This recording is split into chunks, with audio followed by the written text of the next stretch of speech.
Welcome to the MCNet Christian Leadership Institute, a unique approach to equipping the next generation of Christian leaders.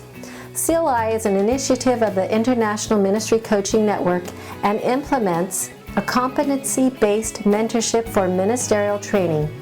It provides a program for pastors and church leaders to train their leadership teams.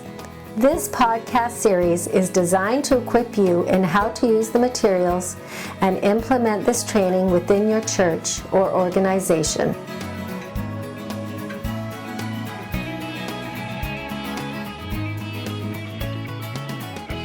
Well, welcome back. We're now starting on the second half of the program, which is modules 5, 6, 7, and 8, which is part of our Advanced Certificate in Christian Ministry. And I'm pretty excited about this because this is really when we take a lot from the first half of module 1, 2, 3, and 4, and we begin really applying it within our own ministry. And you know, the church at the very foundation is this mystery that Paul talks about. It's this union with Christ, but as it interfaces, and we're all involved in the church to some degree, those in this program likely you're being trained and you're serving somewhere. But the church as it interfaces in time and space here on this earth is also has organizational characteristics. And we sometimes don't want to admit that, but very often in our training, we train people on Bible and theology and all these other areas. But very often, until even maybe a doctorate or even maybe a master's, we don't really get into the kind of the nuts and bolts on what does it mean to lead people, because an organization is just made up of people with a common purpose. And so we thought it would be very important that we would take some time, and in this particular module we have 8 competencies looking at the organization as an organism and how you as a leader impact the culture, the way things are done, and how our values and our assumptions, our beliefs all impact that. I think that's so important, something that's often overlooked, I think. Yeah, and over the years we've developed many tools and ways of thinking to help us to evaluate organizations. And so what are some of the competencies that we look at? Well, we look at organizational culture. I mean, you know, culture is the way we do things, but how that's based on our values. And looked at system analysis. I know you do an assessment on that. And then there's ministry models. You know, how are you going to do ministry? I mean, that's pretty fundamental. You know, Jesus seems to be saying that the wineskin is just as important as the wine, or you might lose the wineskin if you have the wrong inflexible wineskin. And then what else? We do organizational change. Yeah, because change never happens, right? No. We never like it, but it always happens. But it always happens. And what are some of the last 4 are then strategic planning. Strategic planning. How do you manage your resources? You've put a lot of time into that chapter. You know, and that includes, I think, human resources and, you know, physical resources and different things. And then resources and leadership development. And then transition. Something that's usually avoided, like the plague.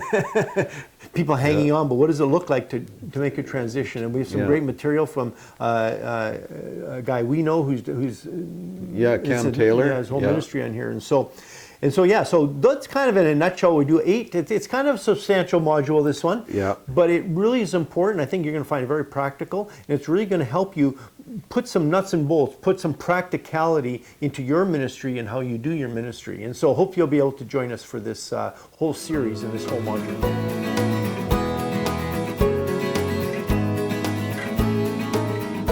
Well, the first competency in this particular module, in what we're covering this episode, is 5.1, which is organizational culture.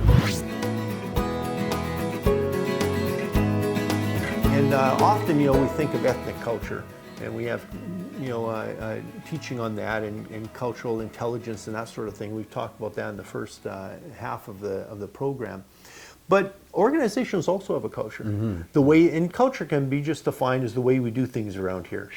And if, you know, consulting work that I've done, I'll go in and I'll just assess and spend some time in the church. And you're picking up what their values are by their actions. And often that's at a subconscious level, and leaders aren't aware. Yeah. I have found when I do a consultation, they have an aspiration of what they want their value, what they think their values are. But then I say, no, but your actions are actually working against this. They say, oh, we value visitors. But I say, well, nobody talked to me in the 2 hours I was there. You may value visitors, but you're not doing concrete actions. You don't have a culture of welcoming. Yeah, and that's key to understanding your own organizational cultures. What are the things that you truly value? Right. And which is, like you've described, is really the evidence for that is in what is going on and how you're doing things. So that's a painful process to bring leaders, and hopefully it's not too painful for you, but to bring you to really understand what your true values are, not what you hope them to be. Yeah. Because our actions show what they truly are, not what we hope them to be. And it's not only the way we do things, but why we do things. Which is why we need that culture to be based on values that are, not dissonant but congruent with our own thinking. And back to our last module on theology. That's why this is so important. It all ties together. It all ties together, for sure. It really has. It's so important. So if you're aware of it or not, the culture will impact you. You may have great visions and aspirations, but the culture, that wineskin that we're going to talk more about later, will actually inhibit and control what you may want to do if you don't change it at a values level. That's right. Yeah. So how do we go about assessing this, Phil? Well, as we have typically done, we develop a series of questions to help you think through yourself. Are you aware, first off, how culture is impacting you, and so that's a bit of a knowledge aspect. But then also practically, what can you do? And so there's several questions, and in this whole section 5.0. We've divided the assessments up into two aspects. So all the questions aren't divided then. They're mixed up when you do it, but then we divide it out into theoretical understanding. So do you have a knowledge of the topic? And then also we have practical experience. That's right. What have you done so far? And I think it's important, maybe you can make comments, important to divide them up like that. Yeah, that's one leads to the other, right? You have to have a theoretical understanding of whatever area. If we're in doing a cultural assessment, there's questions that we have theoretical answers to, but if you don't lead that into practical experience, then there has to, what we're shooting for is there consistency, right, between theory and practice, and helping you see maybe areas where you may have a mental assent or theoretically understand this, but you're actually not implementing. If you are interested in using this training program to develop leaders within your church or organization, click on the link in the description or go to our website, mcnetcli.org/contact. This competency mentorship is being used by both young as well as seasoned leaders. The program is currently available in English, Spanish, and Russian. By registering, you will have access to all our materials through the CLI online platform, providing you all the materials necessary to equip your leaders. Upon completion of the program, each candidate will earn an International MCNet Leadership Certificate. If you would prefer to download the materials of individual competencies, go to icmcanada.org/MCNetCLI.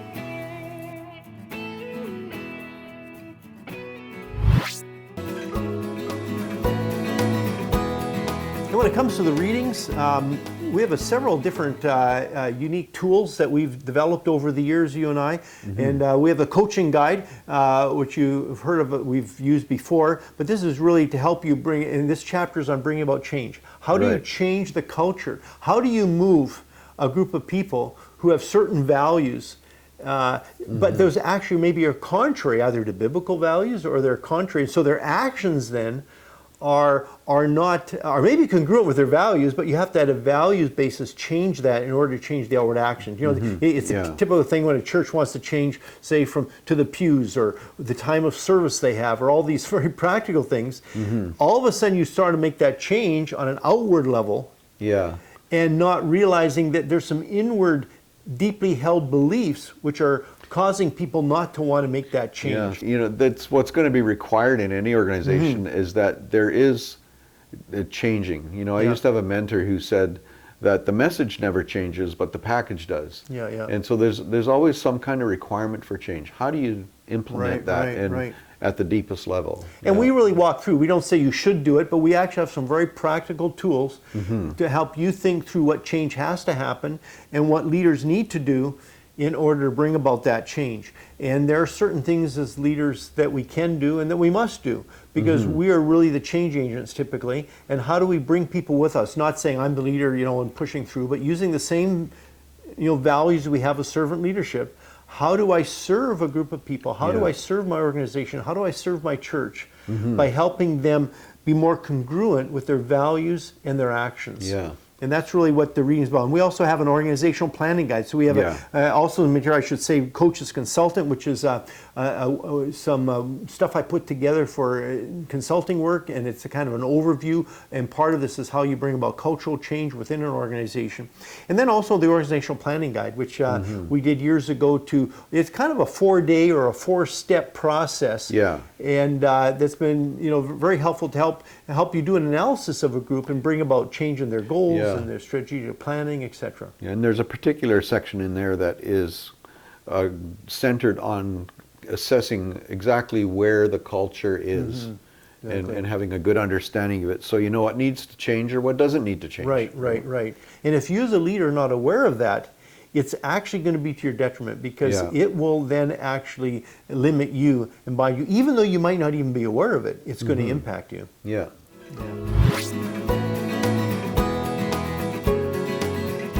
And then learning activities.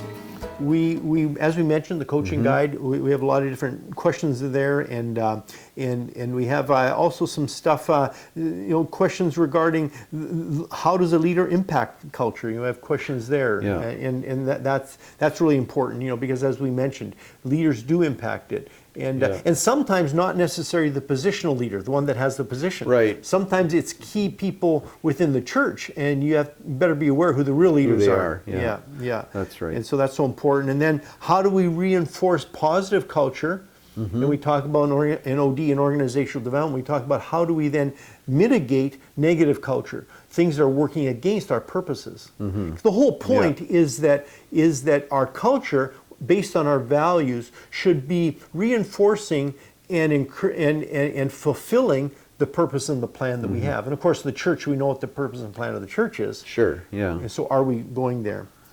And knowing values. I mean, all this is based on values. Values, yeah. And values are so important, aren't they? I mean, it's so important that we understand what they are. Yeah. And then in the learning activities, we also introduce the subject of the old wineskin and the new wine, or vice versa, and the importance of that. And so we have an activity of analyzing that, what that means. Exactly, and we'll pick up on that in the next one in a couple of a lot of these, like a lot of the competencies in this particular module build on each other. So hopefully you'll be able to join us. If you're doing this one, you know, just a la carte, and you're looking at each one individually, that's great. But if you're here to join us for this module 5.0, there's a lot of great stuff here, as we mentioned, and hopefully it'll help you not just in your life, but also in your ministry and in your effectiveness as a leader within the body of Christ. To learn more about this MCNet Leadership Training Program and how you can implement it with your leaders, download the free orientation guide at mcnetcli.org. In order to register in the program, go to mcnetcli.org/contact, or to purchase and download the CLI materials, go to icmcanada.org/MCNetCLI.